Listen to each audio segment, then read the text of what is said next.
সূরা বাকারা 281 নম্বর আয়াত। আল্লাহ তাআলা কি বলছেন?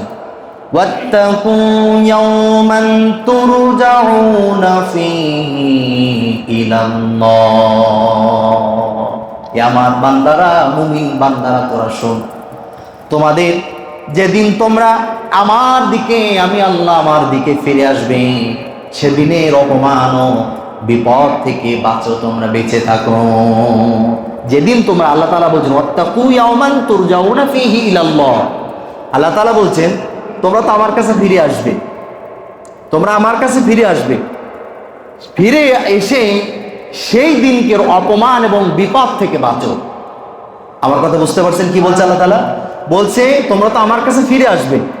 আল্লাহ তাআলা জানিয়ে দিলেন কুল্লু নাফসিন যায়িকাতুল মাউত।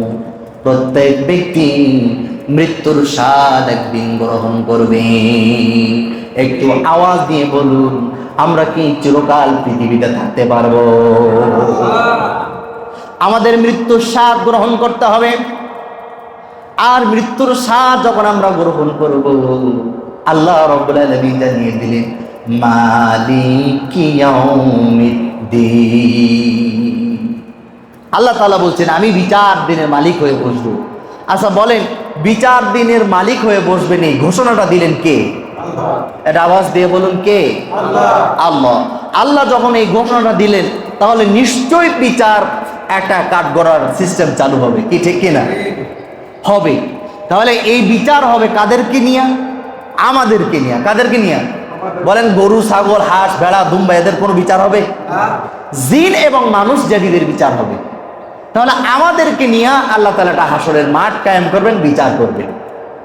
এখন আল্লাহ তাআলা বলছেন তোমরা তো আমার কাছে ফিরে আসবে, সেই দিনের বিপদ থেকে, সেই দিনের লজ্জা থেকে, সেই দিনের অপমান থেকে, সেই দিনের নির্যাতন থেকে তোমরা বাঁচো। সেই দিনের অপমান থেকে, নির্যাতন থেকে, আযাব থেকে তোমরা বাঁচো। আল্লাহ তাআলা এই ঘোষণা দিলেন। কেন?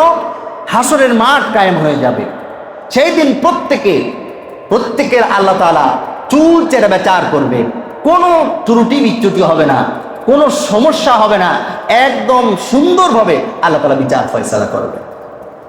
এখন আল্লাহ তাআলা জানিয়ে দিলেন ফামান ইয়া'মাল মিসকালা যাররাতিন খায়রান ইয়ারা ওয়া মান ইয়া'মাল মিসকালা যাররাতিন শাররান ইয়ারা। পৃথিবী ধ্বংস হয়ে যাবে। ইজা জুলজিলাতিল আরদু জিলজালাহা ওয়া আখরাজাতিল আরদু আসফালাহা। মানুষ মারা যাবে, আর আস্তে আস্তে পৃথিবী একদিন প্রকম্পিত ঝাঁকুনি দেওয়া হবে। প্রবাল বেগে ঝাঁকুনি দিয়ে এই পৃথিবীকে চূর্ণ বিচূর্ণ করে সব ধ্বংস করে দেওয়া হবে। হাসরের মাঠ কায়েম হয়ে যাবে, বিচার ফয়সালার কাঠগড়া দাঁড়িয়ে যাবে। আল্লাহ রাব্বুল আলামিন বান্দাদেরকে এটাই বুঝায়া দিলেন, বান্দা তোমরা মনে করো না আমরা ছোটখাটো একটা চুরি করেছি, এটা বুঝি আল্লাহ তুলবে না। ছোট্ট করে একটা মিথ্যা কথা বলেছি, আল্লাহ বুঝি এটা তুলবে না।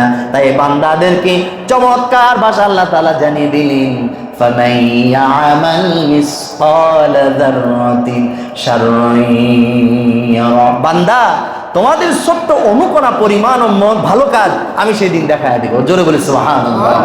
তাহলে ছোট্ট অনুকণা পরিমাণ আমল দেখায় দেবেন তিনি কে? বলেন ক্ষমতার মালিক কে? সব কিছু ক্ষমতার মালিক কে? আল্লাহ সুবহানাহু ওয়া তাআলা। দেখাইতে পারবে না? এখন দেখেন যেখানে যা হচ্ছে, সোশ্যাল মিডিয়ার সময়, এখন যেখানে যা হচ্ছে, এই যে চট্টগ্রামে একটা যুদ্ধের বিমান পড়েছে, আগুন ধরে ধসে পড়েছে। এখন কেউ কি জানে কোন টাইমে কোন সময় আগুন ধরবে? কেউ কি জানে? ছাদের উপরে একজন বাচ্চারে বিমান দেখাইতে দেখাইতে ভিডিও করতেছে, সেই সাথে আগুন ধরে গিয়েছে, এটাও ভিডিও হয়ে গিয়েছে। এখন এই প্রযুক্তির সময় যদি সব কিছু ভিডিও ধারণ করে যদি দেখানো সম্ভব হয়, তাহলে যে রব এত বড় ক্ষমতার মালিক, তিনি তো আপনার আমার গোটা জিন্দেগির সকল ভালো আমল দেখাইতে পারবে। একটু চিৎকার করে বলেন পারবে কিনা? পারবে। আল্লাহ তাআলা আরো জানিয়ে দিলেন ভালো কাজটা যেমন অনুকরা পরিমাণ ভালো কাজ করলে সেই দিন তোমার দেখা দেওয়া হবে। আল্লাহ তাআলা বললেন ওয়ামাই ইয়ামাল মিসকালা যারাতিন শাররান ইয়ারা, বান্দা যদি কোনো কণা পরিমাণ যদি মন্দ কাজ করে কাল কিয়ামতের ময়দানে আল্লাহ তাআলা সেই মন্দ কাজটা দেখা দিবে। পারবে কিনা? আল্লাহ তাআলা সব পারবেন, তাহলে ভালো কাজও দেখাইতে পারবেন, মন্দ কাজও দেখাইতে পারবেন।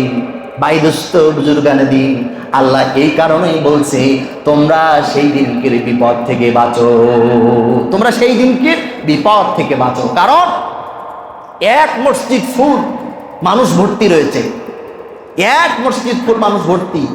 এখানে যদি একজন চোরকে ইশারা ইঙ্গিত করে যদি এখানে চিনে যাইনে শুনে যদি এখানে দাঁড়ায় দেওয়া হয়, এই চোরের বিচার ফয়সালা করা হয়, সবাই তাকে দেখবে, তার খারাপ লাগবে না ভালো লাগবে? ইজ্জত এবং লজ্জার বিষয়, ঠিক কি না?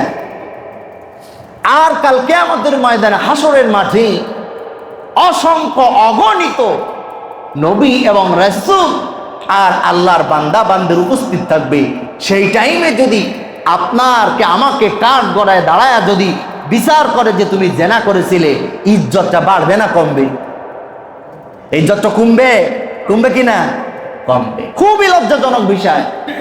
তাহলে আমার সিল মেরে দেওয়া হবে, এই ব্যক্তি হলো জাহান্নামী, এই ব্যক্তি হলো জিনাখোর, মিথ্যাবাদী, চোর, এমন সিল মেরে মেরে তোমাকে চিহ্ন করে করে তোমাকে সেই সিরিয়ালবদ্ধ করে জাহান্নামের জন্য তোমাকে রাখা হয়ে যাবে। ছোট্ট একটা উপমা নেন, বাজারে যখন গরু ক্রয় বিক্রয় হয়, দেখছেন না, গরু যে মালিক কিনে, গরু কিনে তার পিছনে অথবা পিঠের উপর একটা সিল মেরে দেয়, কাটা দাগ দিয়ে দেয়, বেলেট দিয়ে পশম কেটে দেয়, আবার অ্যাসিড ধরনের কিছু দিয়া সিল মেরে দেয়, এটা হলো আমার চিহ্ন, আমার গরু, ঠিক কিনা? এরকম ভাবে জাহান্নামীদেরকে সিল মেরে দেওয়া হবে। এই ব্যক্তি জেনা করেছে, জাহান্নামী হয়েছে, সিল মেরে দিলাম। এই ব্যক্তি চোর ছিল, সিল মেরে দিলাম। এই ব্যক্তি লুচ্চা ছিল, সিল মেরে দিলাম। এই ব্যক্তি বদমাইশ ছিল, সিল মেরে দিলাম। আর এই ব্যক্তি জান্নাতি, ভালো কাজ করেছে, সিল মেরে দিলাম। জোরে বলি সুবহানাল্লাহ। আল্লাহ তাআলা জানিয়ে দিলেন সুম্মা তুওয়াফা কুল্লু নাফসিন মা কাসাবাত ওয়া হুম লা ইউযলামুন। আল্লাহ রাব্বুল আলামিন জানিয়ে দিলেন সেখানে প্রত্যেক ব্যক্তির তার উপার্জিত সেখানে প্রত্যেক ব্যক্তিকে তার উপার্জিত কৃতকর্মের সৎ কাজ আর অসৎ কাজ সব কিছু সেই দিন তিল তিল করে দেখায় দেওয়া হবে। আল্লাহ রাব্বুল আলামিন জানিয়ে দিলেন ওয়াহুম লা ইউযলামুন, কারোর উপরে কোনো প্রকার জুলুম করা হবে না। বলেন, কারোর উপরে কোনো জুলুম করা হবে না। আমার কৃতকর্ম, আমি যা করেছি সেটাই আমাকে ভোগ করতে হবে। আমি যেটা বাজার করেছি সেটাই আমাকে খেতে হবে। যেটা আমি বিবাহ করেছি, যে বউ, এই বউকে নিয়ে আমার চিরকাল কাটাইতে হবে। কথা বলে, এই জন্য আমরা যেটা কর্ম করেছি সেটাই আমাকে আখিরাতে পরকালে আমাকে ভোগ করতে হবে। এ নিয়ে কোনো বাড়াবাড়ি করলে চলবে না। তুমি যেটা করেছো সেটাই তুমি পাবে। ভালো কাজ করো, জান্নাত পাবে, মন্দ কাজ করো, জাহান্নাম পাবে। ভাই দোস্ত বুজুর্গানে দিন, এখন আমার আলোচ্য বিষয় হলো আজকে আল্লাহ রাব্বুল আলামিন অন্তর্যামী। আল্লাহ রাব্বুল আলামিন জানিয়ে দিলেন লা যারামা আন্নাল্লাহা ইয়ালামু মা ইউসিরুনা ওয়া মা ইউলিনুন। আল্লাহ রাব্বুল আলামিন বলছেন নিঃসন্দেহে আল্লাহ তাদের সমস্ত কার্যকলাপ সম্পর্কে জানেন, যা তারা গোপনে করে। ইন্নাহু লা ইউহিব্বুল মুস্তাকবিরিন। আল্লাহ তাআলা বললেন যা তারা গোপনে করে, যা তারা প্রকাশ্যে করে, যা তারা আড়ে আবডালে করে, যা তারা রাতের আধারে করে, বলেন সব কিছু তিনি দেখেন। কে? সব কিছু তিনি দেখেন। আল্লাহ তাআলা এই কারণে বললেন আমি রাতের গুনাহগুলো আমি দেখি, দিনের গুনাহগুলো দেখি, আমি চুরি করলে দেখি, আমি জেনা করলে দেখি, আমি সব গোপনে প্রকাশ্যে সব কিছু খবর রাখেন। তিনি কে? আল্লাহ। রাগ করতেছেন আপনারা? রাগ করেন না। আল্লাহ তাআলা জানিয়ে দিলেন। তাহলে সব কিছু যখন আল্লাহ তাআলা দেখেন, এখন আমাদের সাবজেক্টের বিষয়, আজকে যে বিষয়ের উপরে আলোচনা, আমরা সেটার ভিতরে ঢুকে গেলাম। সেটা হলো যে আল্লাহ তাআলা যখন আলিমুল গায়ব, আল্লাহ যখন বান্দার অন্তরের খবর রাখে, তাহলে আমার অন্তরের ভিতরে কতটুকু অহংকার রয়েছে, আত্মগরিমানা রয়েছে, সেটা খবর রাখেন কে? বলেন ইসলামে কোনো অহংকার বলতে কোনো কথা আছে? বলেন ইমানদার কখনো অহংকার করতে পারে না। ইমানদার কখনো অহংকার করতে পারে না। তাই আল্লাহ তাআলা জানিয়ে দেন, ফাদখুলু আবওয়াবা জাহান্নামা খালিদিনা ফিহা ফালাবিইসা মাসওয়াল মুতাকাব্বিরিন। যে ব্যক্তি কালেমা পড়ে মুসলমান হলো, যে ব্যক্তি আল্লাহর প্রতি ঈমান আনলো, যে ব্যক্তি রাসূলকে শেষ নবী হিসাবে মেনে নিল, জান্নাত জাহান্নামকে মেনে নিল, হাসরের মাঠ মেনে নিল, পরিপূর্ণভাবে ঈমান আনলো, ওই ব্যক্তির ভিতরে কোনোদিন আপনারা বলুন অহংকার তার ভিতরে থাকতে পারে? বলেন অহংকার থাকতে পারে? আপনারা ঘুম পড়তেছেন? বলেন অহংকার থাকতে পারে? অহংকার থাকতে পারে না। তাই আল্লাহ রাব্বুল আলামিন জানিয়ে দিলেন, ফাদখুলু আবওয়াবা জাহান্নামা খালিদিনা ফিহা। আল্লাহ রাব্বুল আলামিন এই অহংকারকারী, এই আত্মগরিমানাকারী আল্লাহ রাব্বুল আলামিন বললেন এখন যাও। আল্লাহ বলছেন এখন যাও, ফাদখুলু, এখন যাও। কোথায় যাও? ফাদখুলু আবওয়াবা জাহান্নামা খালিদিনা ফিহা। তোমরা জাহান্নামের এই দরজা দিয়া চিরস্থায়ী জাহান্নামের ভিতরে তোমরা ঢুকে যাও। আওয়াজ দিয়ে বলুন আউযুবিল্লাহ। তাহলে অহংকারকারীরা যাবে কোথায়? বলেন কোথায়? অহংকার করা যাবে? অহংকার করা যাবে না, আত্মগরিমানা করা যাবে না। কি নিয়ে অহংকারী করো? তোমার চেহারা নিয়া অহংকার করো? কি নিয়া? তোমার অর্থ নিয়া অহংকার করো? কি নিয়া? তোমার ক্ষমতা নিয়া। তোমার চেহারা সকালে ভালো রয়েছে, তোমার বিকাল হতে না হতেই তোমার চেহারা নষ্ট হয়ে যেতে পারে। ক্ষমতার মালিক কে? আওয়াজ দিয়ে বলুন ক্ষমতার মালিক কে? এখন আমার সকালবেলা অর্থ রয়েছে, বিকাল আসতে না আসতে, সন্ধ্যা আসতে না আসতে আমার অর্থ সব নষ্ট, সয়লাভ হয়ে যেতে পারে। কথা আছে না? সকালবেলা ধনী রে তুই, সকালবেলা ধনী রে তুই, ফকির সন্ধ্যাবেলা, আছে না নাই? নদীরে কুল গড়ে ও কুল গড়ে, এই তো নদীর খেলা। অহংকার, অর্থ নিয়ে তুমি অহংকারী করো না, চেহারা নিয়ে অহংকারী করো না, ক্ষমতা নিয়ে অহংকারী করো না, কোনো কিছুই নিয়ে তুমি অহংকারী করো না। এ শক্তি তোমার কিছুই নয়, সব শক্তির মালিক তিনি কে? আল্লাহ রাব্বুল আলামিন অহংকারকারীদেরকে পছন্দ করে না। আল্লাহ রাব্বুল আলামিন বলেন ফাদখুলু আবওয়াবা ফালাবিইসা মাসওয়াল মুতাকাব্বিরিন। সত্যি কথা বলতে নিঃসন্দেহে অহংকারকারীদের এই ঠিকানা বড় কঠিন। এই ঠিকানা হলো বড় কঠিন, বড় আযাবদায়ক, বড় যন্ত্রণাদায়ক জায়গা। বান্দা, জাহান্নাম কি সুন্দর জায়গা? আপনারা মনে হয় বিশ্বাস করছেন জাহান্নামটা সুন্দর জায়গা। তাহলে অবস্থা এমন ভাবে হওয়ার কথা ছিল না। কারণ জাহান্নামের যন্ত্রণা আমরা কি সহ্য করতে পারবো? সহ্য করা সম্ভব? জাহান্নাম সুন্দর জায়গা না, জাহান্নাম হলো আযাবের জায়গা। আর সব থেকে সুন্দর জায়গা হলো জান্নাত। বলেন কোনটা? আল্লাহ তাআলা যেন আমাদের নসিবে সব গুনাহগুলো মাফ করে দিয়ে জান্নাতের ফয়সালা করে দেয়। বলে আমিন, বলেন আমিন। আল্লাহ তাআলা যেন আমাদের সকল গুনাহ মাফ করে জান্নাতের ফয়সালা যেন আল্লাহ তাআলা আমাদের করে দেন। বলে আমিন। পর্যায়ক্রমে যারা যারা অহংকার করেছে, ফিরআউনের অর্থ কম হয়েছিল না।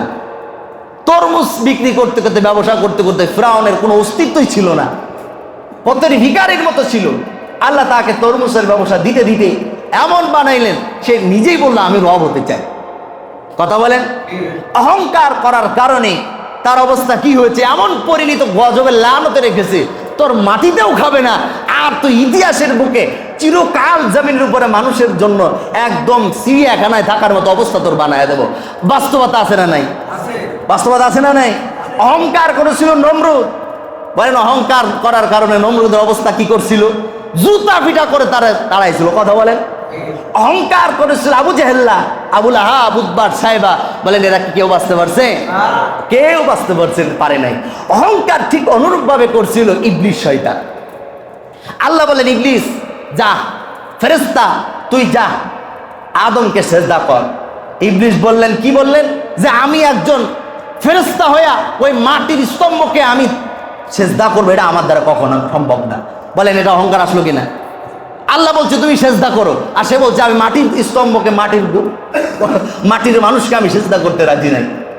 এই অহংকার আসার কারণে আল্লাহ তাআলা তাকে কি বানায় দিলেন? ইবলিস, শয়তান, লানত প্রাপ্তদের অন্তর্ভুক্ত বানায় দিলেন। তাহলে আজকে আমরা যে অহংকার করি, আল্লাহ তাআলা আমাদেরকে অহংকার করার কারণে আমাদেরকে জাহান্নামে লানত প্রাপ্তদের কাতারে আমাদেরকে দাঁড়ায় দিবেন। আল্লাহ তাআলা আমাদেরকে অহংকার থেকে মুক্ত থাকার তৌফিক আল্লাহ তাআলা দান করুন সকলে বলে আমিন।